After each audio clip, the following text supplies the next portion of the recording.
the pace and the agenda for please. Yes, I'm saying this is a very huge day and a great day, not just symbolically, Yes. but also given it sets the pace for your development agenda and how you're going to run things. Yes. What was your...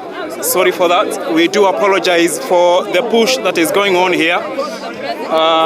We do apologize. There's a bit of a mix-up here on our interview. The president is just passing by. That's why there is the push and pull here from the presidential guards. But going back to our interview, we are joined by the Prime Cabinet Secretary, Musalia Mudavadi. Thank you so much, sir, for your time and being with us here, despite the hiccup. Right. What was your takeaway from the speech? Is this how you're going to run things moving forward? I think, first of all, I think Kenyans must be relieved that the speech was not the prolonged 2-hour speech. I think that was a very good gesture, because there are various fora where additional issues can be spoken to. But this speech was candid, was forthright. It comes out clearly that we are not sitting pretty as a nation. So we have a job to do, we have a challenge. And he outlined some of the key areas around the economy, around improving savings in this country, the need to use our resources properly, the need to make sure that our borrowing is tamed. So all that came out in his speech. And I thought it is something that we should all now pick up on the basis that there is no more time to waste. We need to move to act fast to turn the tide in our favor. Yes. And he was very candid, not sparing word, not missing words, telling Kenyans this is how the situation is. Yes. The economy is not, the situation is not good. Yes.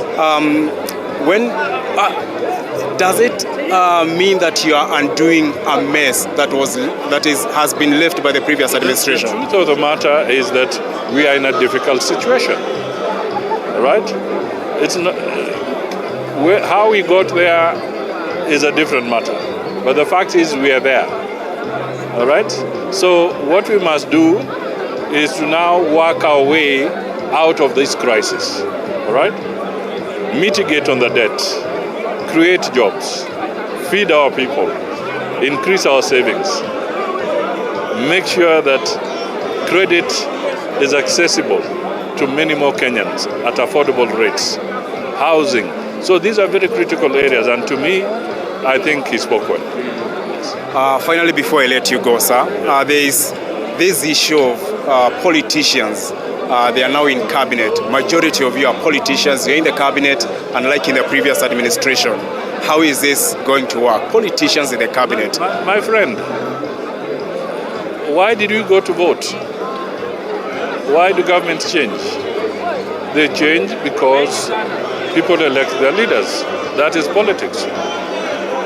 We should not criminalize politicians working in the executive. It's a question of blending. You can be a politician, work with technocrats in different areas, you have a blend and you move on. After all, perhaps your son or your daughter is going to go to university and do political science. So do you want to criminalize your daughter or your son who does political science? Why do universities teach government and political science? It's because it's all about governance. So we must break away from this notion that a certain cadre of professionals should not be in certain places. All right? Let us respect the fact that you go to school, you go to college, so that you can grow, and collectively our diverse professionals enrich the management of a country. That is how it should be. All right? So we won't be seeing politics over the weekends. You know how politicians are. People must communicate. One of the weakest aspects of the previous government was the fact that it seemed to operate and had lost touch in communicating with the people. All right? That is why a good blend of the politicians and technocrats will be useful, so that you can talk to the Kenyans, you can talk to the citizens about your policies and your programs. All right? Okay. So it is necessary. So I see nothing wrong in him setting up a government that is mixed with a blend of both.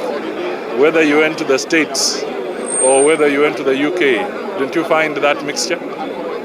Right? So let us not try and criminalize politicians in the executive in this country. It happens globally.